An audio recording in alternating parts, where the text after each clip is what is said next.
Okay, I had started to read from the book of Job, and I'm going to give you a little background. It says Job was a tribal chieftain like Abraham, who feared God and shunned evil. He suddenly incurred total disaster. His wealth lost, his children dead, and his health ruined. The book of Job analyzes the question of how a righteous person like Job can encounter such enormous troubles. Job's friends insisted there must be some grievous sins in Job's life for which God was now punishing him. Job insisted there was no such hidden sins. God then proposed to Job numerous questions, the answers to which Job could not possibly know. God was saying that Job could not expect to know why he, as a righteous person, must suffer. Job had to be content to leave that knowledge to God and simply to endure his sufferings patiently in faith. There was a man in the land of Uz whose name was Job. And that man was perfect and upright, and one that feared God and eschewed evil. And there were born unto him 7 sons and 3 daughters. His substance also was 7,000 sheep, and 3,000 camels, and 500 yoke of oxen, and 500 she-asses, and a very great household, so that this man was the greatest of all the men of the east. And his sons went and feasted in their houses, every one his day, and sent and called for their 3 sisters to eat and drink with them.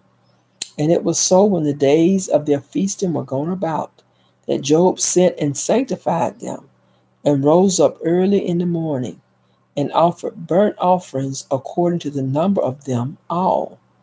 Job said, It may be that my sons have sinned, and cursed God in their hearts. Thus did Job continually. Now there was a day when the sons of God came to present themselves before the Lord, and Satan came also among them. And the Lord said unto Satan, Whence comest thou? Then Satan answered the Lord and said, From going to and fro in the earth, and from walking up and down in it. And the Lord said unto Satan, Hast thou considered my servant Job, that there is none like him in the earth, a perfect and an upright man, one that feareth God, and escheweth evil? Then Satan answered the Lord, and said, Doth Job fear God for naught? Hast not thou made an hedge about him and about his house, and about all that he hath on every side? Thou hast blessed the work of his hands, and his substance is increased in the land. But put forth thine hand now, and touch all that he hath, and he will curse thee to thy face. And the Lord said unto Satan, Behold, all that he hath is in thy power. Only upon himself put not forth thine hand. So Satan went forth from the presence of the Lord. Okay, so we see here that Job was an upright man. But just because he was an upright man, that does not mean that he was exempt from suffering.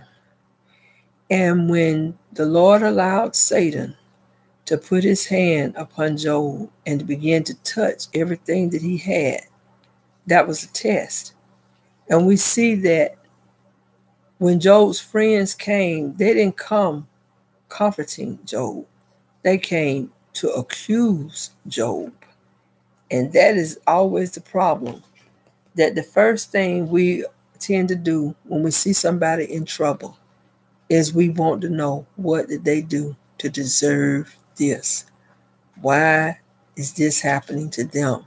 Why did they lose their job? Why are their children going astray? Why did they lose their children?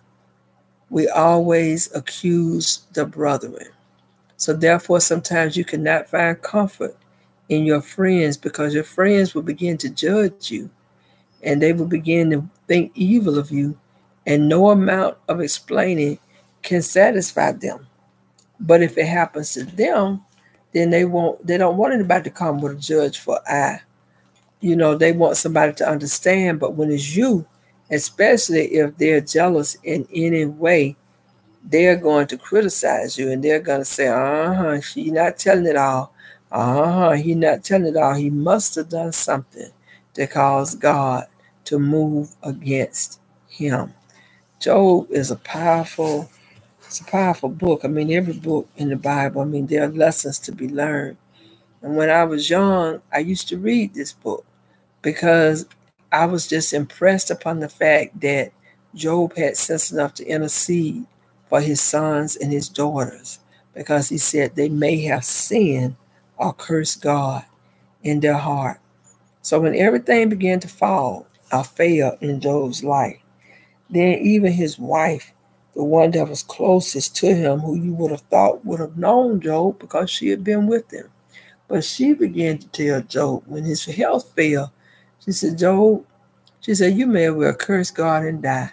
And that's the first thing the enemy tells you when everything is failing, is that you need to just give up. You just need to just ask God just to take you, because life don't seem to be worth living, because you feel like it's never gonna, the sun is never gonna shine again. You feel like it's always gonna rain, but things happen in seasons. I was watching this video today, and it was talking about the things we experience in life. There are times when it seems like everything you touch is gold. There are times when it seems like God is just so close to you. It's time when you seem like you just know your prayers will be answered. From the time you open your mouth, you just always thank him, say, well, God gonna do it. But what if there's a time when he does not? What if there's a time when he's trying to get our attention and he wants us to really search ourselves and really follow after him? What do we do when God seems so far away? What do we do when our friends think evil of us and accuse us and judge us instead of offering us understanding or compassion? What do we do? That's a pivotal question. We'll get back into the book of Job later, but that is the introduction.